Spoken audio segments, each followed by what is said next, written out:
Hi everyone, in this video I'd like to introduce the full version of variation of parameters.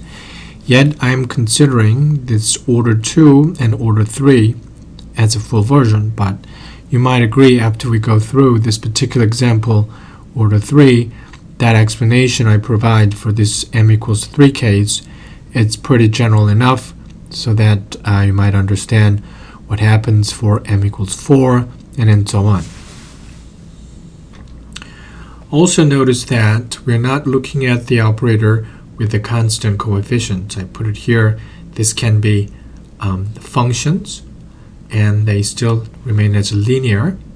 Let me put in there our usual linear operator. So as long as they're keeping the linear structure, the following is the following technique works. We pretended this technique was motivated in the introduction part, motivated by following problem where we're looking for a particular solution of this non-homogeneous equation, and it happened that this Vx we're looking at the right hand side is in the kernel of L.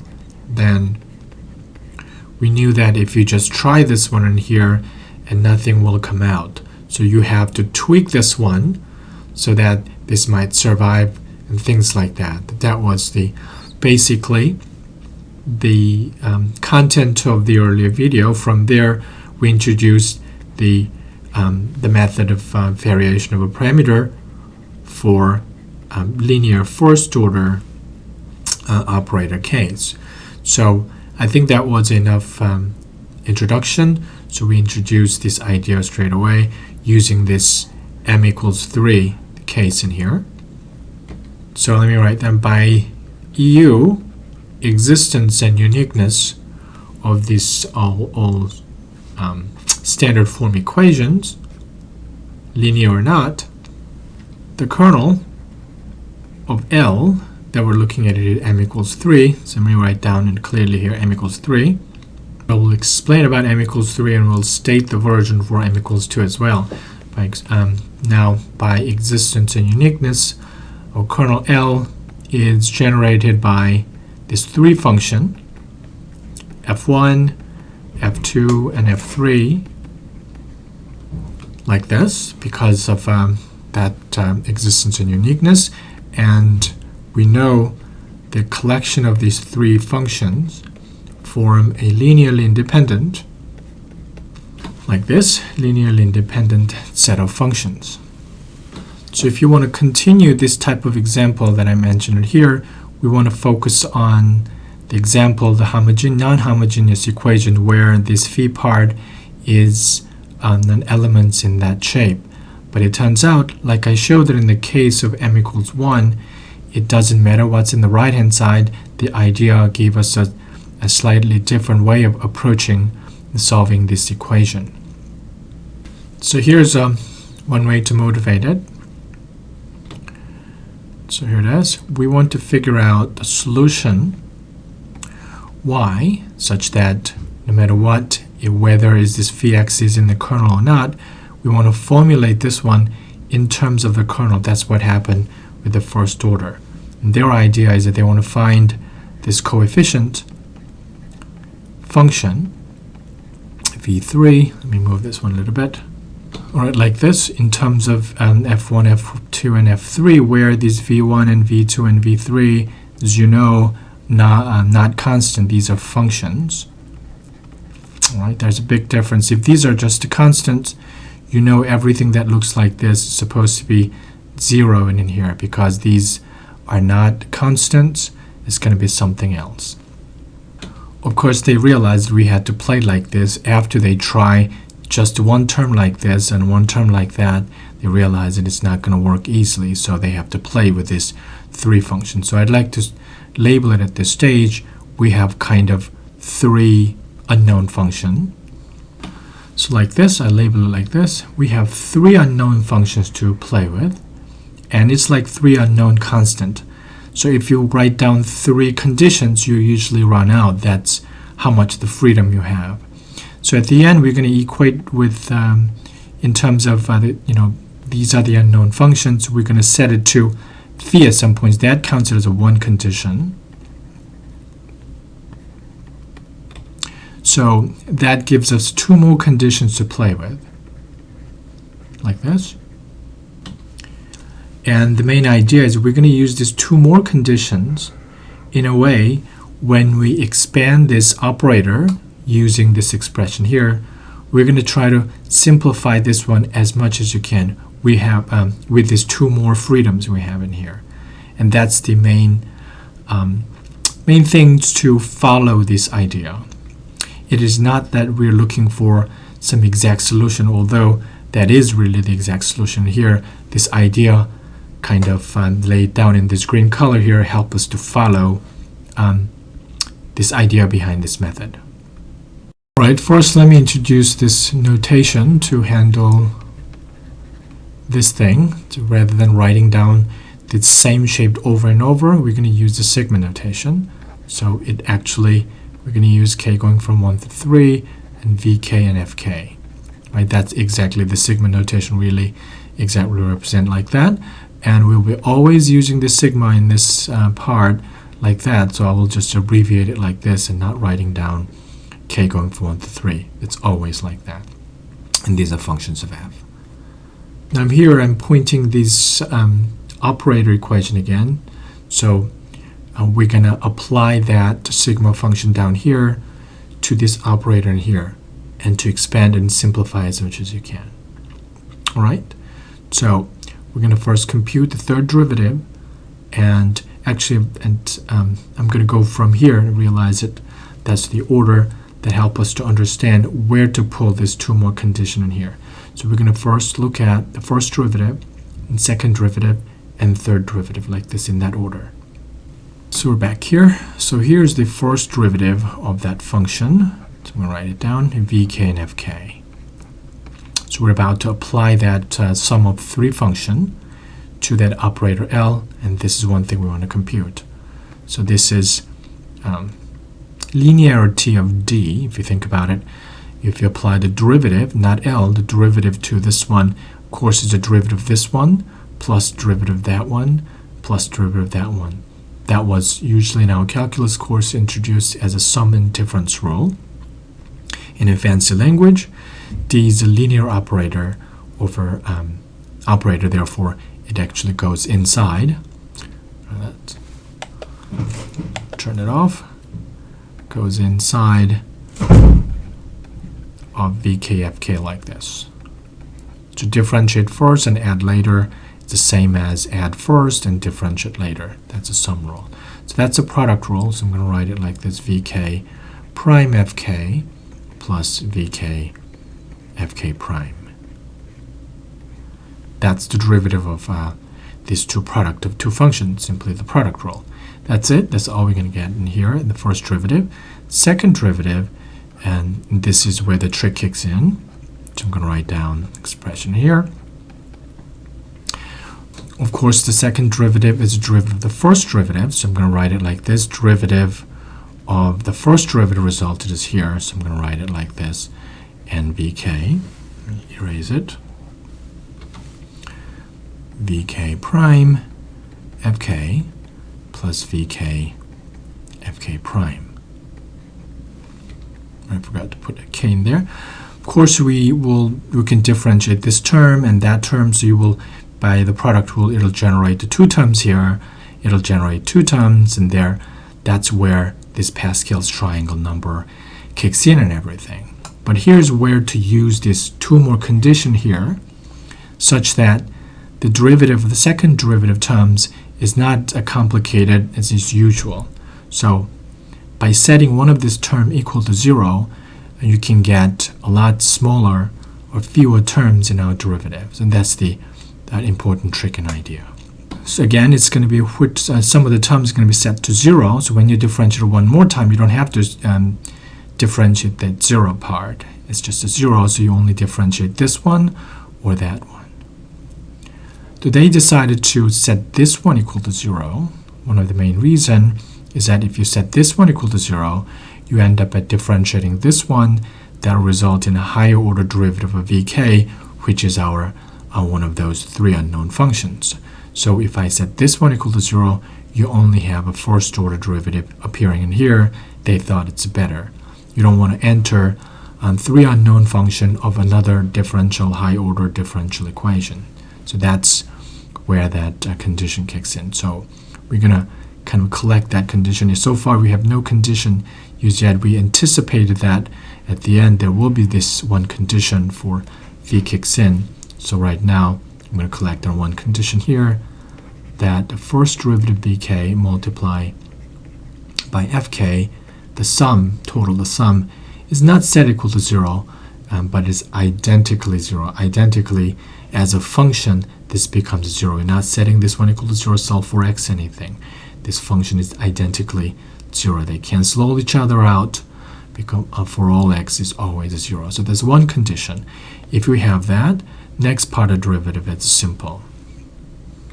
So like we did before, we only apply the product rule to that part because this part is 0. So it is really the derivative on this part using linearity of d.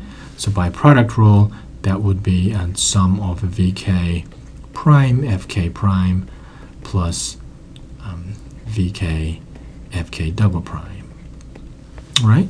So that's the result of the second derivative, and it looks a lot like the first derivative, no more complicated terms. So that's the whole trick and the motivation of the trick. Now we have to compute the third derivative of this input function there. And of course, that's the derivative of the second derivative. Second derivative is written here. So the second derivative, write it down. And we're going to apply the same principle to make this whole thing as simple as possible. So we have used one condition up there. So which one is going to be 0 here? The same principle. Choose a term with the vk prime. They're just set to 0. So when you differentiate the other term, you don't have a high order derivative of vk kicks in. So if we set this one identically 0, and we're going to get this one like this, derivative of vk, let me write it small, fk double, second derivative, so the by product rule is vk prime, fk double prime plus vk, fk triple prime. So that's the condition here. We're going to collect it over there. So here we have vk, that part, this part here was 0, so vk prime, fk prime is identically 0. We set this one equal to 0. So another nice thing that should happen is that this unknown function is keeping the same shape, vk prime and vk prime, and so far there's no vk double prime that we understand because that's our choice of this thing 0, but vk hadn't appeared yet in this condition, but vk's are here and there, and then something nice happens that we about that part with the vk.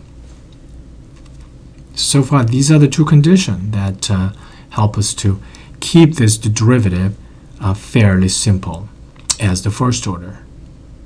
Okay, now it's time to put this one together. So here is the L, the operator with this sum of vk, okay. Now this one has linear part, not linear part, the constant, the I part, sorry about this, I part has Rx in there. Rx is my R. And I is the identity operator, so we have everything in there, vk and fk. So that's the part with Rx times I. And next one was Qx, I think. And the next one is the D, so that's the shape. So we have in there vk prime fk and vk fk prime. So that's the D part. Here's a d squared. The coefficient of d squared was p. So here's a px function. And we have that part there, vk fk prime, vk fk double prime. All right. In front of the third, this third order derivative, there's nothing in there, so we'll just copy that part in vk fk double prime plus vk fk prime here, so that triple prime. So that's all that. This is the expression, and we got where it's keeping this one simple as possible using those two conditions, and this one as well. Well, actually, it's even simpler. I kind of copy down this first derivative right here and the second derivative from this formula and so on, but these conditions I wrote down allow us to get rid of all these individual terms as a sum. So I guess I wasn't clear about this sum part here is a 0 and sum part here is a 0. Altogether, the sum, that's what I wrote down up here. Can't see everything. So let me separate that part. So altogether right here, that we set this one identically 0. That's part of our condition we impose, so that to make this simple. Remember, I forgot to put copying down vk prime. If you look at it, the second derivative, and here there's vk prime there. And in this next part, we impose another condition. That whole thing is identically 0, right? So in this summation, as you expand it, this part will actually disappear. And this rk, rx, and qx, and px, they don't have k in it, so you can kind of put it inside there and attach to that, and put it inside there, attached to that, and so on. So this is following it will be the simplification. And another thing, the magic, that if you remember from the first video, some of the thing is going to 0. Those things, it turns out to be the terms with the vk in it. So we are collecting all the terms with the vk in it, and this part has vk in it. All right, so I'm going to collect it here with all the summation. Then we can put it inside the summation of this vk. So if you look at these three terms, or four terms with all the vk's in it, and we can collect them inside this sigma, and you can write rx there, f of x, fk, so that's this part. And if you look at it here, there's this qx, the vk is factored outside there, so at qx and fk prime. And if you look at this part, vk is factored out, so it's a px with fk double prime, that's this function, and vk factored out, there's nothing multiplied to that part, it's just fk triple prime. So you can collect it like this. Only thing that is not collected here is the last term here. So as a separate sum, I'm going to write it vk prime fk triple prime. The magic is that the term we're looking at it here, this part right here, is actually L of fk. If you look at the definition, I think it's not quite showing there, but it is Ri. This is Ri. It came from Ri qd pd squared plus d cubed. That's the operator written in backward order, and we're applying an fk in there. So that's exactly what that is. So because fk came from the kernel, each k go 1 or 2 or 3, these are always going to be identically 0 functions. So this whole thing now simplifies to everything is 0 to a single sum, vk prime, fk triple prime. So what we're calculating here is this guy right here. The result of this sum, after you go through this operator, is now under these two condition we impose, becomes as simple as this one. So that's the power of that trick. Now here, if you look at our original question, is that our original question is figure out a function in this form such that the function after you apply this operator becomes this phi. So if you can put another condition here as being phi, that's our third condition. So together with the previous two, that'll become an equation, three equations for three unknown functions. So let me summarize it. So here's those two conditions. Let me change the pen. Then third condition was the following. It's very similar to this one, vk prime and fk. Now it's no derivative and first derivative, and next one was a second derivative, and this one is now finally set to the function we see on the right hand side, and phi x like this. So there are three unknown functions, and there are three conditions. If we can solve this one as a function for vk, v1 and v2 prime and v3 prime, so these fk's are computed and this phi is known, so maybe we can go through 3x3 linear system and solve this one for v1, v2, v3 prime. Then computing v1 and v2, v3 is simply the antiderivatives of this result. Let us now formulate this as a matrix form, then you might recognize this thing more easily. So here, if we can write it as in this form, v1 prime f1, v2 prime f2, v3 prime f3, set equal to 0. That's the first condition. So I'm going to write down second and third, an expanded version like this. Okay, so I wrote down everything here. So this is typically how the linear equations are written. And this v1, v2, v3 in the prime form, so about this, some of this thing is wrong. This is supposed to be v1, that's supposed to be v1, and are all common. So this is linear in v1 prime and v2 prime and v3 prime. So we can write down in a matrix form as follows. So if you separate this unknown part and a known part like this, that forms a 3x3 matrix. As an unknown part goes to this column vector at v1 prime, v2 prime, v3 prime, and right hand side becomes a column vector like this, 0, 0, and v there. Okay. Now you might recognize this matrix from our discussion in the linear theory. This is exactly the matrix behind this Wronskian matrix. So if I call that matrix M, remember this is the Wronskian is the determinant of this matrix, not the matrix. So if I write it like this, this is M times this unknown vector and this column vector there.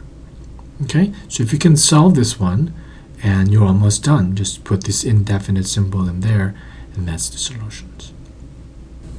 All right. Let me now talk about how to actually solve this differential equation. The most straightforward method of solving this differential equation is called Cramer's rule. So let me remind you from your linear algebra how this Cramer's rule goes. So here's how it goes. If you have this square matrix and if you have these unknowns, 3 or 2 or 5, it doesn't matter, and you can solve this equation in this straightforward way. This v1, this first order is important, how you keep your first elements of your kernel and second element and so on. That part's important. So here the first element, v1 prime, that's a component, this is supposed to be a number, goes like this, the reciprocal of the determinant of this matrix here. So that has a name, so I'm going to call this one Wronskian W, that you will compute, multiply by the determinant of a slightly different 3x3 matrix. Right, I copied this coefficient matrix here except the first slot. That is because we're looking at the first unknown part, and this first slot is replaced by what is in the right hand side, is a 0, 0, v. Because of this 0, 0, you understand probably now the 0, 0 will be always there because that's the part of our variation over parameters. So they're going to be always there like this. So when you actually compute this determinant, you know this is 0, 0 is going to be very, very useful. So if you want to expand, we call this a cofunction, a cofactor expansion or something. If you want to expand from the first order, the sign convention you choose is a positive and negative and a positive. I hope you know what those are. When you strip these determinant of 3x3 matrix as a sum of the 2x2 matrix, you multiply these coefficients into this 2x2 matrix, and there is some sort of alternating sign conventions going on. So if you're looking at the first column like this, it starts from positive, negative, and a positive, and that's how you compute it. So I'm just going to write down the second one on here and the third one here below. So I wrote it down like this. This time the second slot is missing, so you replace the second slot with the column vector on the right hand side of the equation, and third one 0, 0 phi like this. And when you expand throughout this one, these are the coefficients, and you look at the 2 by 2 matrices made out of these terms in orange color. Because it's the second factor, second column, the sign convention starts with a negative here, and this one is a positive, and this one is a negative coefficients. When you're doing the third one, we switch the positive, negative to positive again. So these coefficients gets positive coefficient, negative coefficient, and positive coefficients. So you know this when you're doing this 0, 0 part, you don't have to worry about because it's a 0, but this phi still matters down there.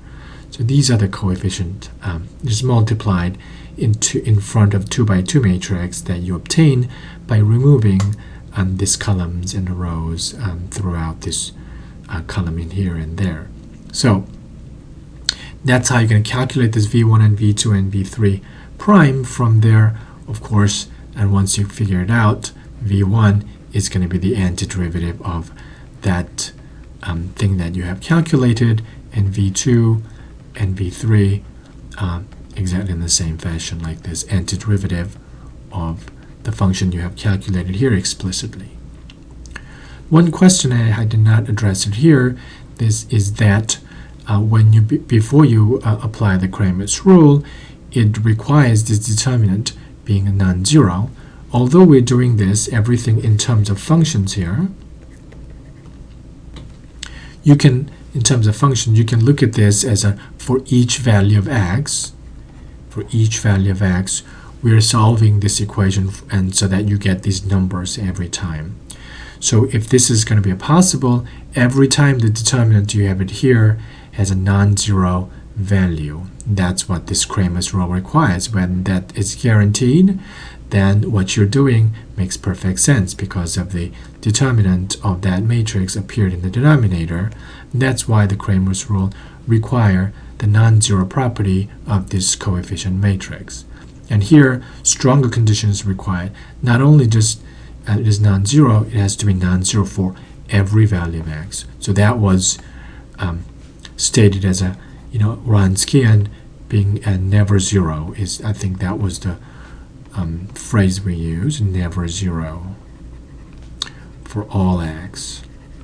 This strong condition is required to proceed like this. So at this stage, when we are introducing this new method that we want to have this strong condition, I hope you remember we actually have that kind of condition before.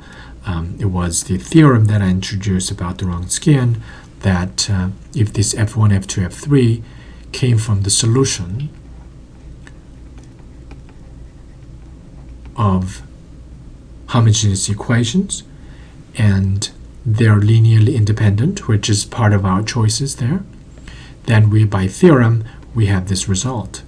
These Wronskians is never equal to 0 for all the values of x. Therefore, we guaranteed that v1 and v2, v3 are defined everywhere nicely for any value we're considering for the solutions there. So often students neglect this part, but that's an important part of understanding of this method. Right? I hope this gives you a clear picture on how to go about set up for two variable. I mean the second order differential equation case, and that goes exactly similar way. The 2 by 2 and 0 and phi instead of 0, 0 phi in there.